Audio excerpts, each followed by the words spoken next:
What's up, everybody? You already know who it is. It's Drip Guy Daryl, and I'm back at you guys with another banger. So in today's video, we gotta talk about the Miami Heat. As we all know, the Miami Heat did end up getting gentlemen swept by the Celtics. And with that being said, that does bring a lot of questions for this team and what's next for the Miami Heat. So with all of that being said, before we do hop into this video, I want to thank all of my subscribers. Y'all went crazy on the what's next for the Clippers video. And hey, I just want y'all to keep that same energy. Keep going crazy on these videos. But without further ado, let's switch over and let's get right into it.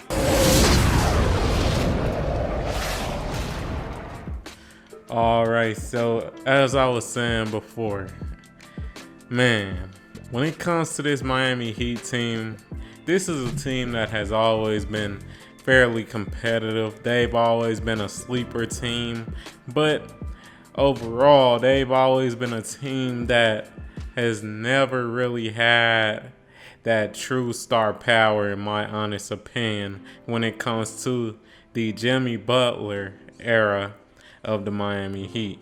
Now, we know Jimmy Butler is good, but in my personal opinion, I don't know if he can be the best player on that team when it comes to championship aspirations. Now, the reason I say that is just because, as we know, Jimmy Butler, he's getting up there in age. He is 34 years old. And one of the key things that I do believe will be a question for this team is, do you want to go old or stay young? As we know, Jimmy Butler, he's somewhat of an outlier on this team because he's an older fellow.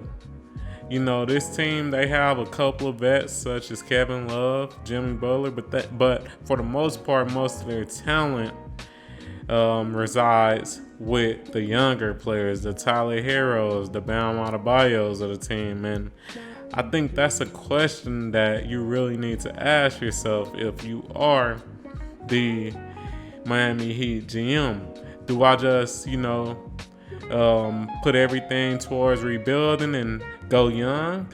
Or do I continue the same path that I'm on with Jimmy Butler and, some of the older vets mixed in with a couple of younger players? With that being said, let's take a look at their salaries so that we can just see exactly what's going on with this team and what opportunities or options they will have during the off season. So right here, I do have their salaries, and y'all see it, man. Y'all see it.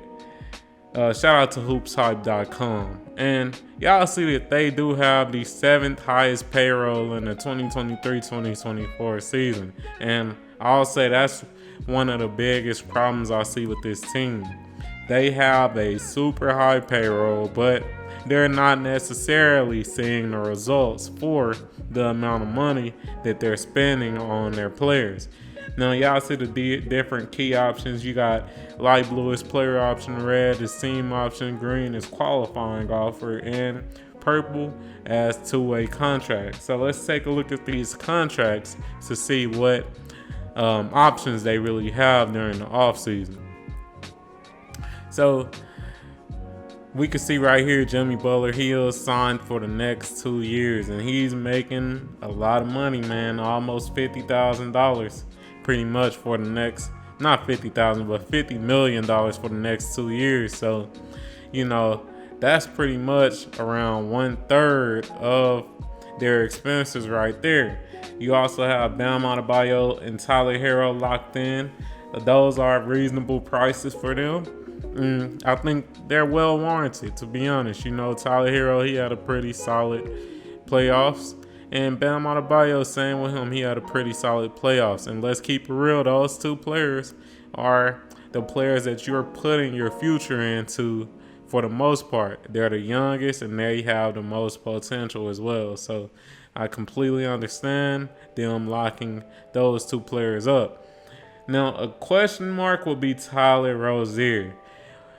I do want to ask the Miami Heat fans, are y'all already done with Terry Rozier or not? Because as we know, they actually just traded for Terry Rozier this year, and it's like, do you give him more time to try to develop chemistry with the team, or do you just say it was a bad trade, let me cut my losses?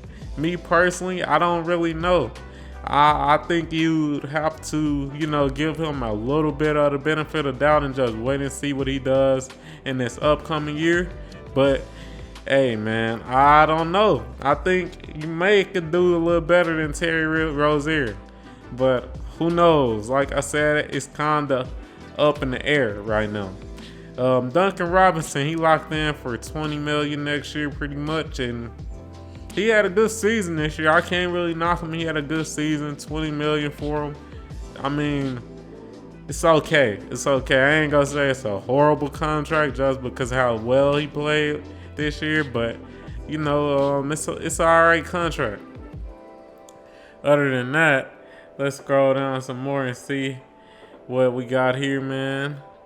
Alright, so besides that, the other long-term contracts they got is Jaime Vasquez, pretty good rookie. He played fairly well this year. Other than that, Caleb Martin, will you re-sign him? I would advise them to re-sign him. I think he is a pretty good role player. He has a player option, I believe. Yeah, he has a player option in this upcoming season. So he could test free agency and he may get more money. So you never know with Caleb Martin. He might test free agency and he might dip out if he get a better offer. So that's another thing that you gotta kind of be worried about if you are the Miami Heat. Besides that, Kevin Love, I don't really think you need to keep him, to be honest. I don't really think you need to keep him. I'd rather go young. And besides that, they don't really have any other pieces that's really worth speaking on. I think that one of the focal points, and just to wrap up this video on my opinion when it comes to what's next for this team, is that at number one, you kind of got to make a decision on if you do want to rebuild and stay young or continue the Jimmy Butler era of the Miami Heat. With the Jimmy Butler era, there has been some highs, but there has definitely been some lows. I consider this year a low. But as we know, Jimmy Butler, he didn't play in the playoffs, so that could have possibly changed. But at the same time, like I was saying, Jimmy Butler, he's getting old. He is 34 years old, so at this point, which one you gonna do? Are you going to go young or are you going to stick with the Jimmy Butler era? The second thing that, the Miami Heat need to figure out is, will you re-sign Caleb Martin? If he does go into free agency, will you try to match any offers for Caleb Martin? Because like I was saying, Caleb Martin, he is a pretty good role player, but he may demand some decent money if he does test free agency. So what will you do in that regards? It'll be interesting to see what they do. Number three, the third thing that is next for this Miami Heat team is just the running back healthy. And the reason I say that is because, like I was saying before, man, they really had a lot of missing pieces.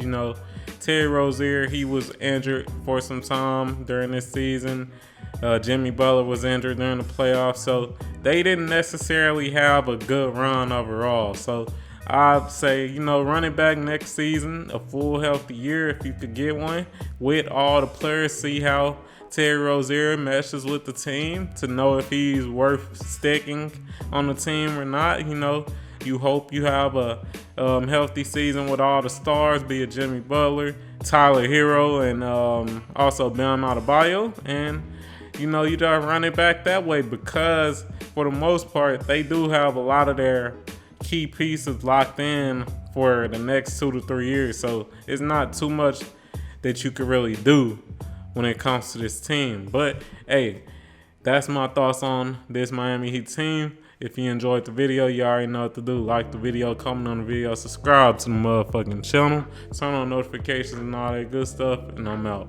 Peace.